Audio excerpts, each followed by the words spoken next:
Baruch atah Adonai Eloheinu melech haolam she'akol niyeh b'dvaro.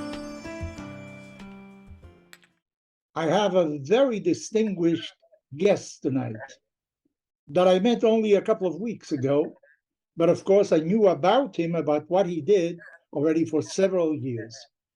He's very close to former President Donald Trump, and he was appointed by the president as his special representative for international relations. And Jason is a very prominent lawyer and very highly thought of, because I already investigated him through many of his friends, very highly thought of. And he was part of an exclusive team that accomplished something that was the impossible.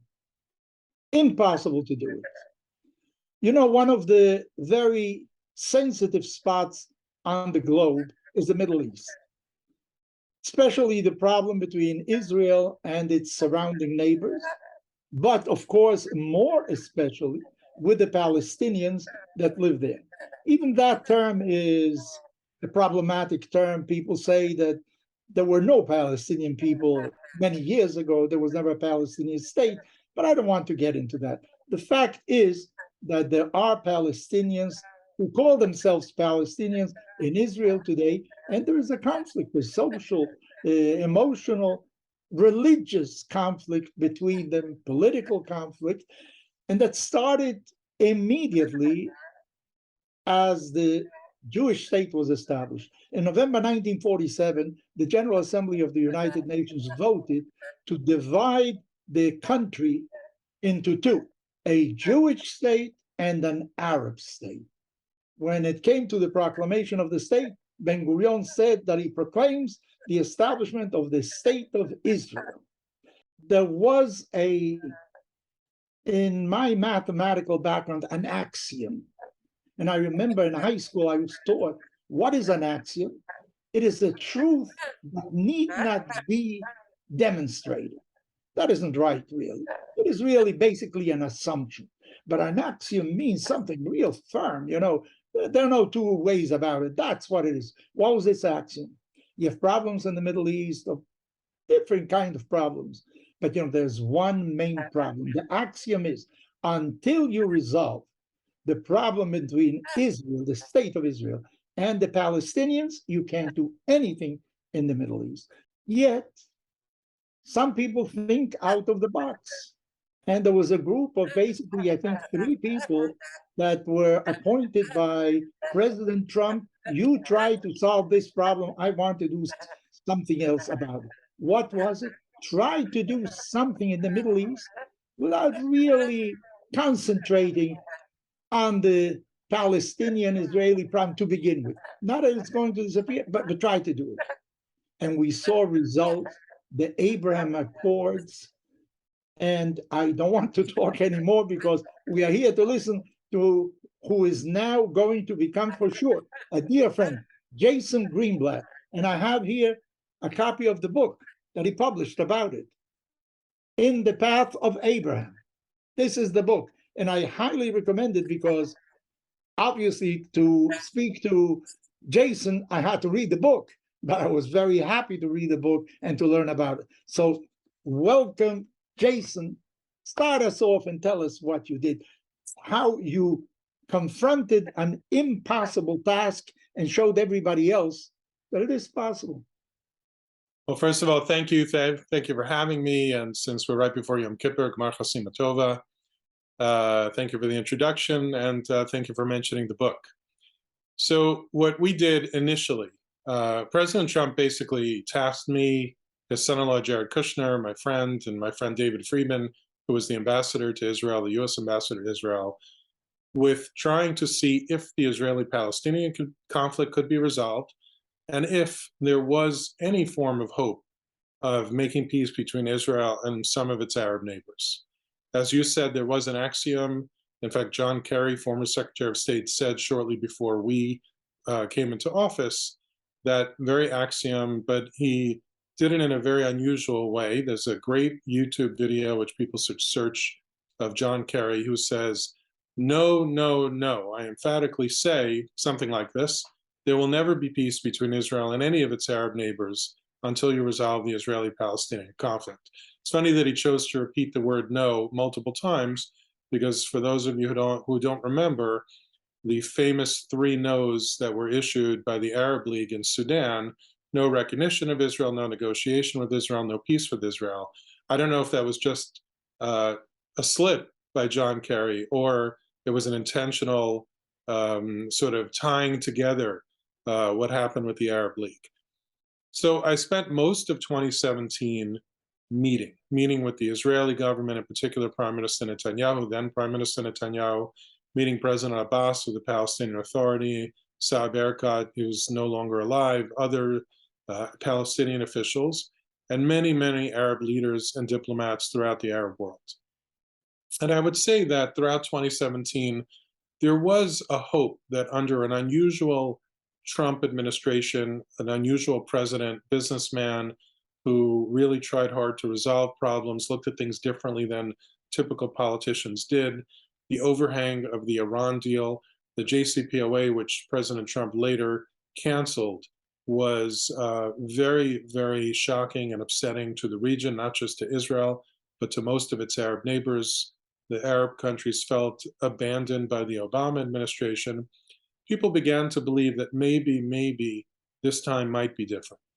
But as most of 2017 passed, it seemed to me that there was more potential for peace or some sort of normalization with some of Israel's Arab neighbors, and less chance of peace between Israel and the Palestinians until the Palestinians were willing to come to the table and negotiate in good faith with realistic demands, not their normal demands, and in a way without preconceived notions. In other words, their view was, first tell us that there's a 2-state solution, tell us, depending on who I was speaking to, that either East Jerusalem, which of course includes Arabe at the Temple Mount, which I understand is holy to Muslims and Christians, but certainly holy to Jews, no matter what people say. Of course, it includes the Kotel. Tell us that East Jerusalem will be a capital of a Palestinian state. Sometimes people say a capital in East Jerusalem, depending on what message they're trying to convey. And when you realize that these are their demands, you also realize that they're unrealistic and not implementable. So we worked very hard in 2017 to listen, and then we began drafting. Maybe I'll stop here and let you ask some follow-up questions. Okay. So I understand that there were some kind of contacts beforehand also between Israel and some other Arab countries, even though they were not publicized, but there must have been some contacts. And tell us also about Saudi Arabia, that is really the representative of the Sunnis, I think the most representative country of the Sunnis, while Iran is a Shiite country. And this has to do with a problem between Shiites and Sunnis also. How does that come into the picture of the Abraham Accords? So first of all, I think, as you point out, it's true. There were many contacts between Israel and its Arab neighbors, mostly hidden under the table, as they say, behind closed doors. Today I happened to be on a call with an Arab businessman who mentioned that he himself, I had just met him on today's call, he himself had multiple meetings with Israeli officials many, many years ago, over the course of many years, in his capacity, both inside the government at the time and as a businessman. And I told him what I tell everybody, which is we have to recognize that the Abraham Accords have many parents and many grandparents. There are many Israeli officials, Mossad agents, diplomats, even some business people who were in these countries before, developed friendships and relationships before. There are many Jewish Americans who did the same. And among the reasons I named my book In the Path of Abraham is this was a very long path, and it will be a very long, complicated path. The path was started before us by people that you referred to and that I'm mentioning. And God willing, your listeners and so many others will continue this path, because what is really important to understand is that doing business together, developing friendships together, understanding each other, respecting each other is a critical step of the Abraham Accords continuing to succeed and other countries eventually joining the Abraham Accords or something like the Abraham Accords. So you asked specifically about Saudi Arabia. I get the question many times, when is Saudi Arabia going to sign the Abraham Accords? Sometimes I get it about Qatar. I would say this. Our goal should be, rather than asking when they're going to sign, let's recognize these countries for the path that they followed so far. So if we take Qatar, for example, Qatar had an Israeli representative office many, many years ago, long before the Abraham Accords were even a glint in anybody's eyes. They closed that office when there was tension, I think it was with Gaza, with Hamas. There are many people who accuse Qatar of funding Hamas, at least during the time that we were in office, and I believe under the Biden administration. Any money that Qatar gives to Hamas is done with the approval of and knowledge of the Israeli government. And they do it because they want to try to keep as much calm as they possibly can. Qatar is hosting the World Cup. Israelis are allowed to visit Qatar for that. It's a big deal. It's true that perhaps FIFA, the soccer organization, requires that of any host country to let anybody in. But nevertheless, it's a nice step. When it comes to... Excuse me for interrupting you. Yeah. Can one go into Qatar with an Israeli passport? No, you can't. As far as I know, you cannot go to Qatar or Saudi Arabia or Kuwait or Oman with an Israeli passport, at least officially. There may be ways to do it unofficially. So Qatar has created a method by which Israelis can go to the World Cup. Technically they're holding an Israeli passport, but there's a mechanism, I'm not familiar with it, by which they could travel. Saudi Arabia is another country that has come a long way from pre-2017 when President Trump came into office. If you looked, for example, at what they said about President Trump releasing the peace plan in January of 2020, it was not a peace plan that mirrored what the Arab Peace Initiative is that was sponsored by Saudi Arabia. It's certainly not a peace plan that mirrors most of the Palestinian talking points. And yet Saudi Arabia had some positive things to say about it. The Crown Prince, Mohammed bin Salman, known as MBS, has said certain things about Israel, more or less, and this is not a direct quote, that Israel is a part of the neighborhood. We recognize that. It needs to play a part of the neighborhood, but we have to resolve some things first, meaning they want to see progress on the Israeli-Palestinian conflict first. We'll see if that continues to be the case as time moves on. Saudi Arabia opened up its airspace for flight corridors from Israel to Bahrain, from Israel to the UAE, when the Abraham Accords were signed.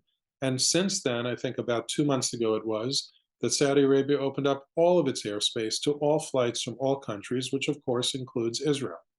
So Saudi Arabia has come a long way, and I think we should be recognizing, hakarat hatov, recognizing the good that these countries do, even though they're not yet signatories to the Abraham Accords, developing relationships with them and continuing to encourage them. I think the last part of your question had to do with the Sunni-Shia split.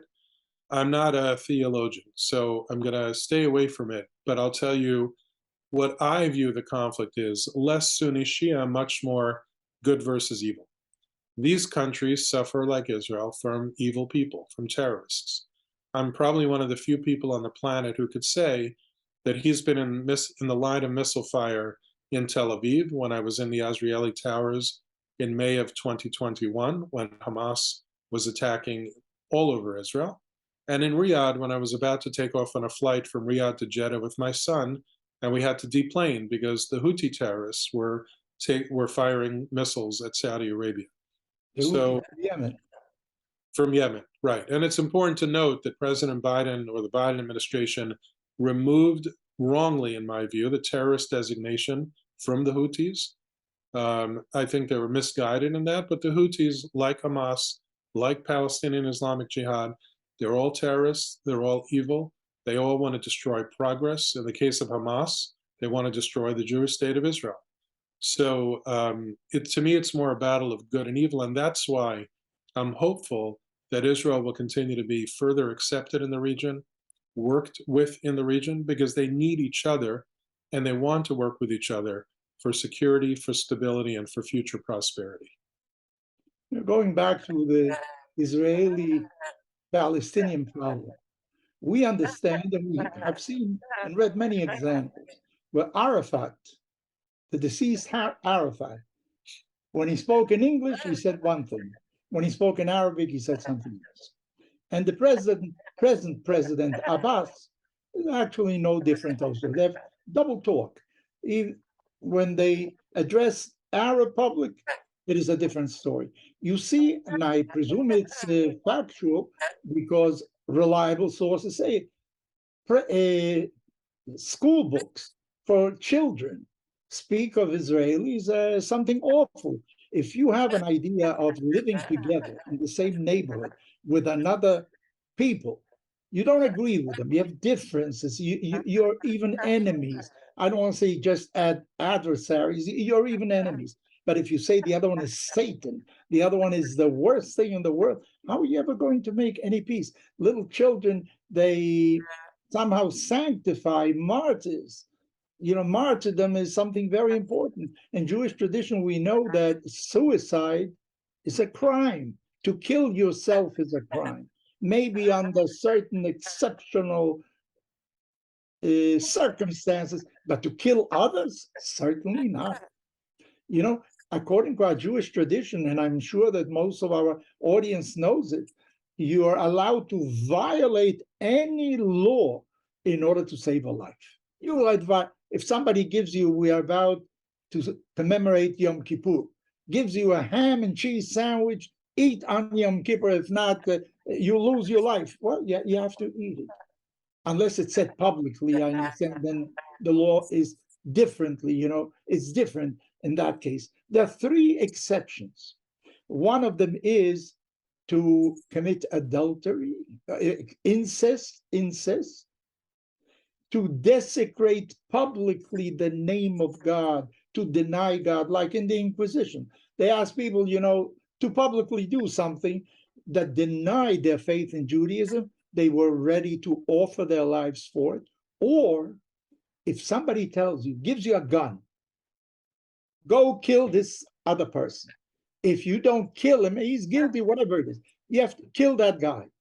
If you don't do it, I'll kill you. So in order to save your life, you could possibly think that you may take somebody else's life. Judaism says no. For that, you cannot do it. You know, it's all these martyrs that went into a Sbarro, I remember a store many years ago, you know, and suddenly had themselves explode and children, whoever was there died, you know, killed other people for whatever cause it is. That isn't right. We have certain moral principles that we cannot navigate out of that. And we're dealing with a different culture where martyrdom is sainthood and whatnot. Families are remunerated forever. Public funds are taken. How are you going to reconcile a mindset that is altogether different, that doesn't value life the way we do? Yeah, so a lot to unpack there.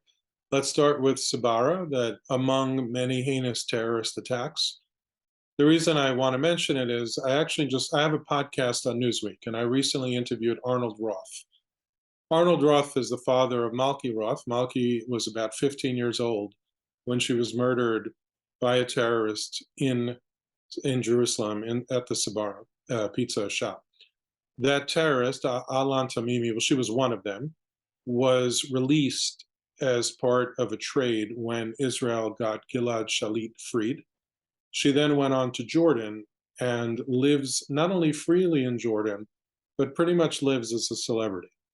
I would recommend your listeners listen to the podcast on Newsweek with Arnold Roth. It's maybe 2-3 weeks old. You could feel the father's passion, pain, his desire, his incredible desire to seek justice for his daughter. He and I don't agree on Jordan and the importance of Jordan to Israel's security. He and I don't necessarily agree on King Abdullah, but we absolutely agree that it's terrible for Jordan not to be extraditing this terrorist woman to the United States to face justice for what she did. So I'm glad you pointed out Sbarro. That's one example, but the reason it's so important is she's so welcomed in Jordan. She's so, she's considered a hero. because there are many Palestinians in Jordan who believe that. You mentioned President Abbas, you mentioned Yasser Arafat, and yes, it continues to be the case that I don't read all of President Abbas's remarks in Arabic that get translated for me, but there are times when he says different things in English and Arabic. But the truth is, you don't have to look to the Arabic because he says plenty of terrible things in English too. Yes. He was recently in Berlin. In Berlin, he said a terrible thing, not an exact quote, something about how when he was asked to condemn what happened to the Israeli athletes in Munich many years ago at the Olympics, he said, well, the Israelis have committed 50 Holocausts upon the Palestinian people. What a horrific, nasty, ugly, fake, horrible thing for him to say. He tried to walk it back because he was condemned pretty much around the world. His walking it back or apology was really, I would say, a half apology. But then if you look at his UN speech at the United Nations General Assembly just a few weeks ago, most of his speech were mistruths, stretching the truth, outright fabrication, outright lies, completely blaming Israel and even the United States and the UK for all of the Palestinian problems, never once taking responsibility. So they have a lot of work to do in terms of building the ground, the road necessary to achieve peace. I will say two things, though, that I want your audience to understand. One about President Abbas and one about Palestinians generally. President Abbas has multiple facets like any human being. So as much as I disagree with him on the Israeli-Palestinian conflict and so many of his public comments and his demands as he thinks the Palestinians are entitled to so many different things, which I don't agree with at all. We are just after Rosh Hashanah, and I will tell you that in 2017, I was at the United Nations General Assembly just before Rosh Hashanah. We had a particularly difficult meeting with President Abbas. There was President Trump and President Abbas, then Secretary of State Rex Tillerson, Jared Kushner, and some others. Very tough meeting. And at the end of the meeting, President Abbas sought me out, not only to say goodbye to me, but to kiss me on the head and wish me a Shana Tova. Now, he didn't have to do that. They had very senior people in the room. He could have said goodbye to them and left, including President Trump. He didn't, the meeting was pretty bad. He didn't have to, he could have left the room in a huff, but he specifically sought me out. So what I seize upon is each person like him, they have sides to them that perhaps there could still be hope. I don't really have much hope that he's going to achieve any form of peace, at least under this current administration. And I think President Biden, where I do agree with President Biden, is now's not the time to try to achieve peace. But if we could find the rest of that President Abbas personality, not the personality that makes those ugly comments or those fake speeches at the United Nations, but the one who sought me out to wish me a Shana Tova and kiss me on the head, still gives me some glimmer of hope. And as to the Palestinian people, the same thing. Yes, there are terrorists, Hamas, Palestinian Islamic Jihad, others, and there's a lot of unrest now in parts of what some people call the West Bank. I prefer to call Judea and Samaria. But there are many, many good Palestinian people who want better lives, and they can't get better lives under their current leadership. I've had many Palestinians at my home for Shabbat meals. I have good friends among Palestinian people. There are a portion of the society, how big, I don't know, who I think would get along great and have great friendships and be great neighbors with Israelis. But until the Palestinian people get their act together in terms of their two different leaderships, terrorists in Gaza, an intractable leadership, a stubborn leadership in the West Bank, Ramallah, and until they start being willing to negotiate in a realistic manner, I think they're off to the side now. They should remain off to the side.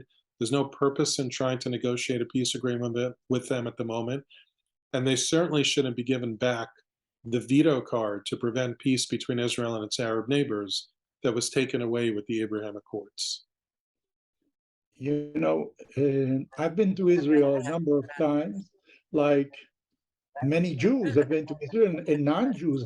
I understand there's a tremendous tourism industry in Israel that has to do with non-Jews that go to visit holy places and whatnot, because Israel in 7 decades has become a very important country, and it doesn't reach 10 million inhabitants yet. I think you even quote that. I heard the first time quoted in the name of Abba Eben, that the Palestinians don't miss an opportunity to miss an opportunity. It is now 70 years. The United Nations said you can have an Arab state. For 20 years, I don't know how many, Jordan occupied Judea and Samaria, as you say. There was no Arab state. Why didn't they do it? Well, you can't ask a question about the past. We're going to forget about the past. You can't forget about it, really. We are a people of memory, but you can't live in the past. Well, do something. Why can't their leadership somehow realize what reality is?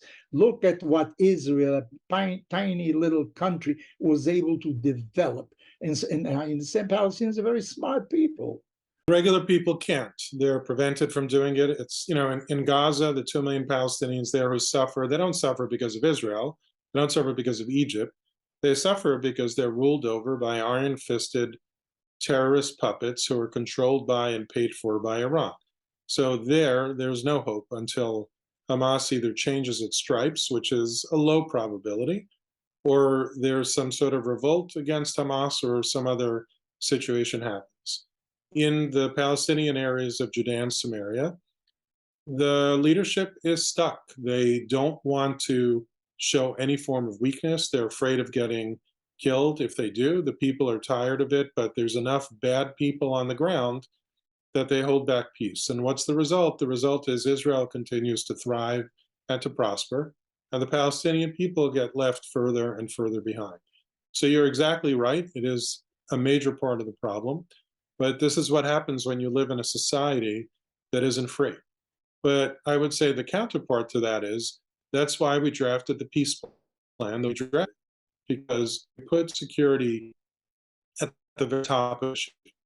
Even if one day there manages to be a peace agreement between Israel and the Palestinians, whatever the Palestinians end up getting, whether it's a state minus, as Bibi Netanyahu has said, however you want to design it, it would be crazy for Israel to agree not to completely control security, because the Palestinians have little experience maintaining security for themselves, let alone for Israel.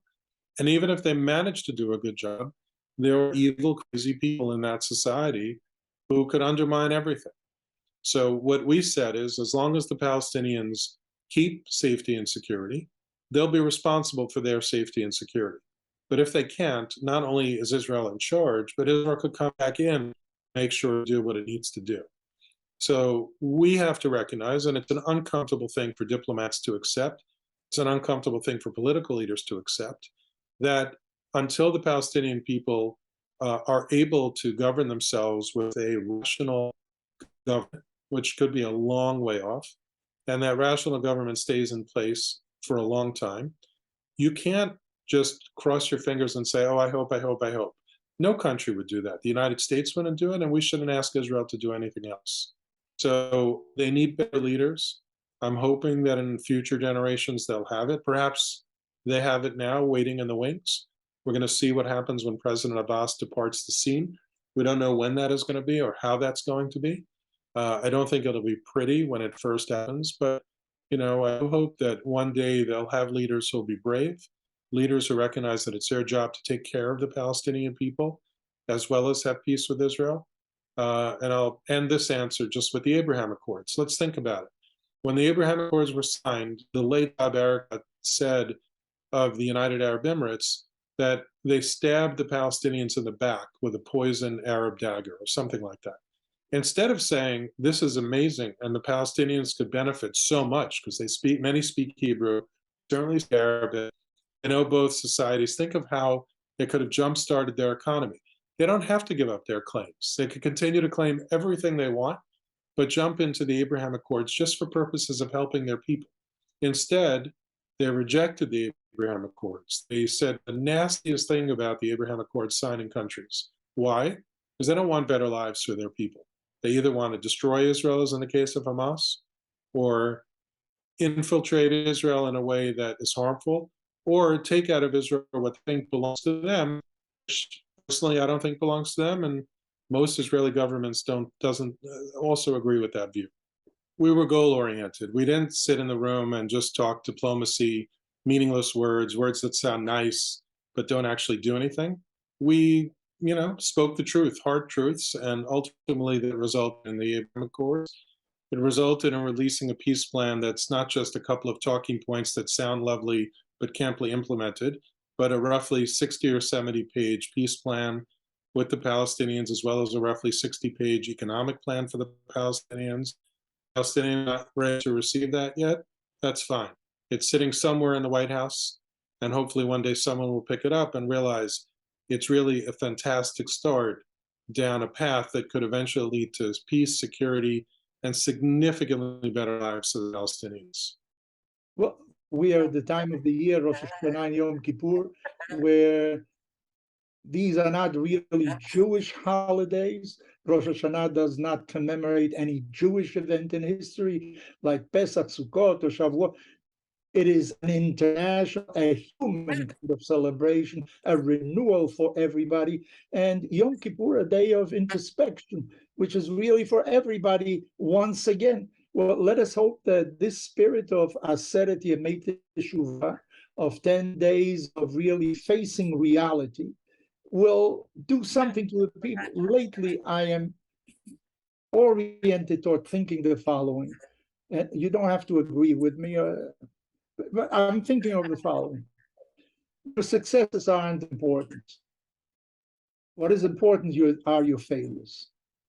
People learn from failures. And without committing errors, without doing wrong things, we would not be human. When you do something wrong, you understand better the goal, where you have to go. You go into business and you fail, you didn't do the wrong thing.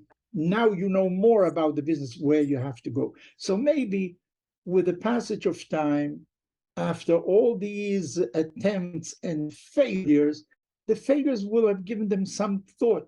I always thought, why do we say so much al-khet? Because of the sin we committed. I think it is, to the contrary, it's a lesson in sinning. There are some things in this al-khet that I didn't even think of doing. I didn't do all these things, but maybe the lesson is, once again, if you do something wrong and you see where it leads you, this is not the path. You have to do something else. You have to go elsewhere. So let us hope somehow that the Palestinians, their leadership in particular, that should be renewed, that will be renewed, will learn from their errors in order to straighten out and go on a different path of living together with the Jew. I, as a Jew, want the Palestinians to live, to progress, to be well, to be healthy. I don't begrudge them anything. I just want them not to kill me. I want them to let me live my life as well, and together we can build a better world. Amen. No better way to end that, right? Well, Jason, I hope that we continue the beginning of a friendship, and I want to congratulate you on your beautiful book. Let me say it again. In the Path of Abraham. In the Path of Abraham. It's recommended by very important people, Vice President Pence, President Trump, Mike Pompeo, Ambassador Nikki Haley. Well, read the book. It's very important. It's very enlightening. And he also writes very well. That's another thing, It is easy read, and it sort of takes you into the subject matter and transports you to a different world that some of us don't know. Jason, thank you very much. I wish you and your beautiful family in Teaneck, New Jersey, I wish you a very healthy, prosperous, and a year in which you will continue to contribute to the United States, to its society, to Israel, to the Jewish people, and above all, to your family. And you should continue to grow emotionally and spiritually, as you have shown you can do up to now. Thank you. Thank you for honoring me by allowing me to be here. And thank you for your kind words. And I wish you the same. May it be a good year for all of us, including all of those watching this video. Gemar Chatima Tova. Mar Chatima Tova. Bye-bye. Thank you.